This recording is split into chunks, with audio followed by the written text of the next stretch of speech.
Good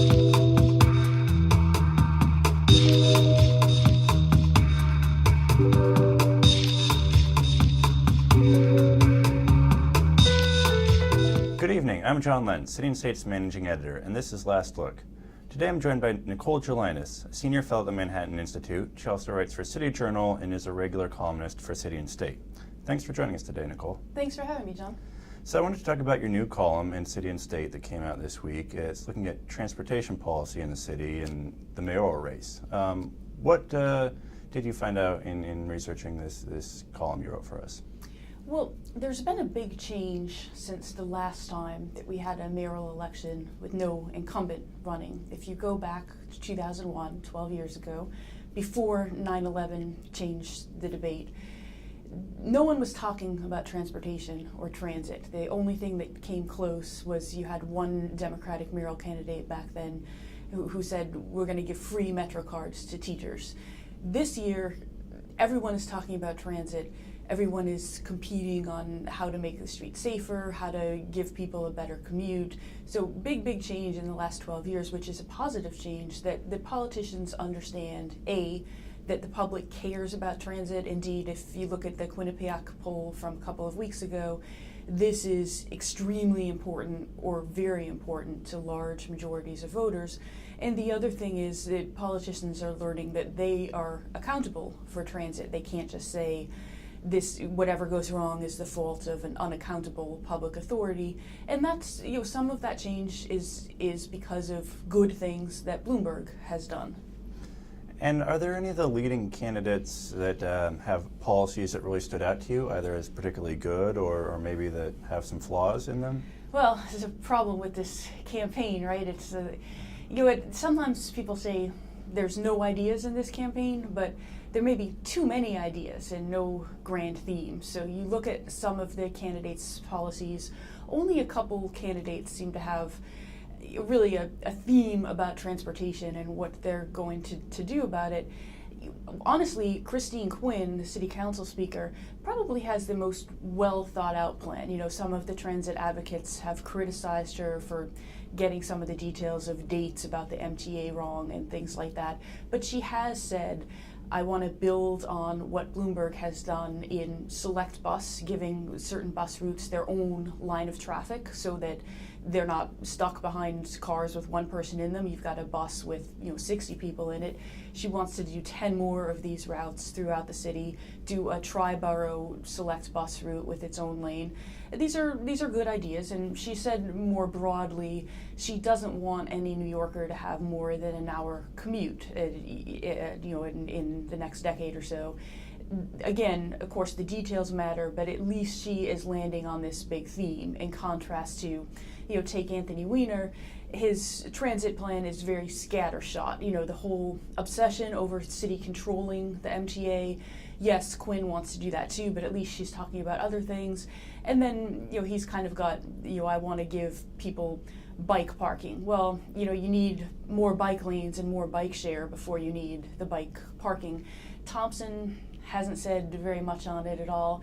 De Blasio's fine, kind of along the lines of what Christine Quinn has said, although with fewer details. And unfortunately, on the Republican side, you don't hear very much. It's surprising that Joe Lhota just came from the MTA. You would think he would be using that more to talk about how much he learned about transit, how much he learns how important it is, and talk about some of his transit ideas.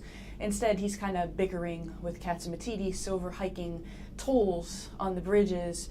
He's right in that he had to hike the tolls, but let's move beyond that. Most people aren't driving; they're taking the train, they're walking, they're on bicycles, they're on commuter rail if they're coming from the suburbs. And so let's talk about how to help these people rather than playing to the rafters and the Republican primary voters on the toll hike issue.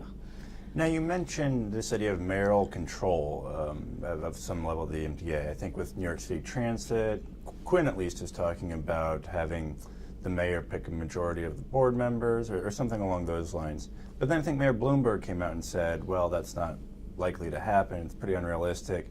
Do you think it would be a good idea, and do you think it's possible at all that this would happen? I think it's a fine idea. You know, the transit is here in New York City. Adolfo Carrion, who's also running on the independent line, said that he'd like the city to at least name the head of New York City Transit, or at least have a bigger role in that, so that he could embed transit better into the urban planning process. So if you want to rezone, if you want to do something else in the city, make sure transit is one of the first things that you're thinking about. But yeah, I think it's highly unrealistic, and I think in practice, the problem right now is not control. The problem is money, and whoever has the money will have the control. You know, Bloomberg doesn't control transit, but he was able to kind of make them do the number 7 train extension because he paid for it.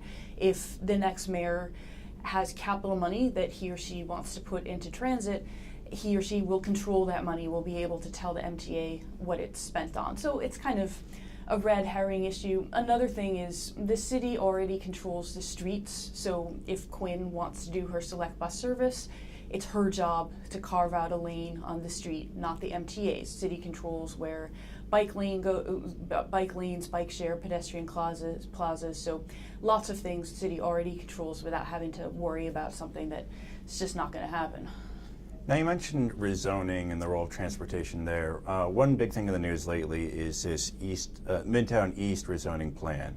And Manhattan Borough President Scott Stringer, who's also running for comptroller, came out with an approval for that. And I think Mayor Bloomberg had said, yes, we're going to spend some money up front on transit, on like the 4, 5, 6 lines. Do you think that was a good idea of Stringer to approve this plan? Do you think it's good enough as is right now?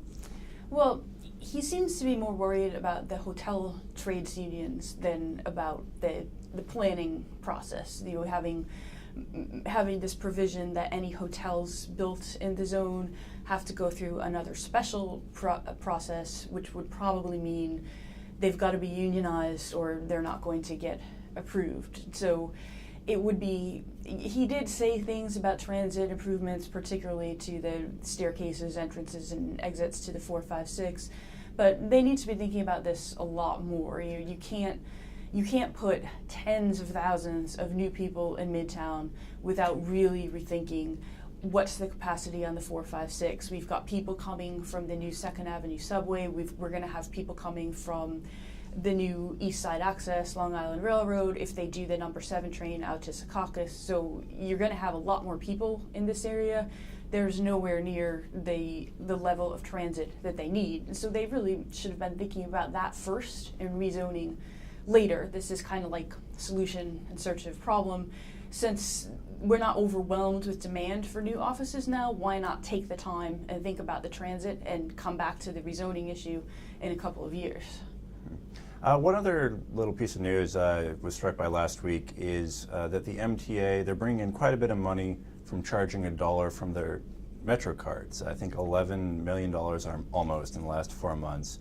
Do you think this was a good move by the MTA to institute this $1 fee? Yeah, and you know what else is interesting? On throwaway Metro cards that you used to see all over the floor, people would leave $50 million a year in loose change on the Metro card. So you get like a dime left over, you just forget it's there.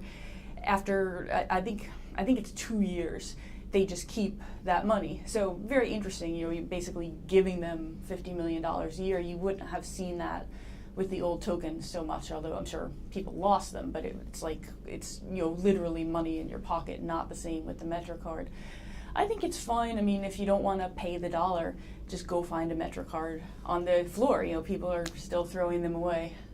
And it seems like they'll actually save a lot in printing, too. I think maybe 60,000 fewer cards will be printed next year as a result of this. So it's green friendly as well. Yeah, a lot of people don't know.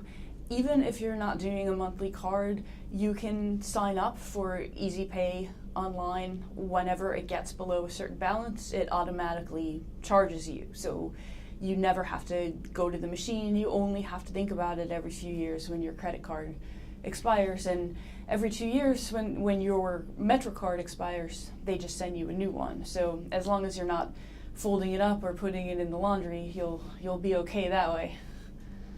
Nicole Gelinas, thanks for joining us today. Thank you, John.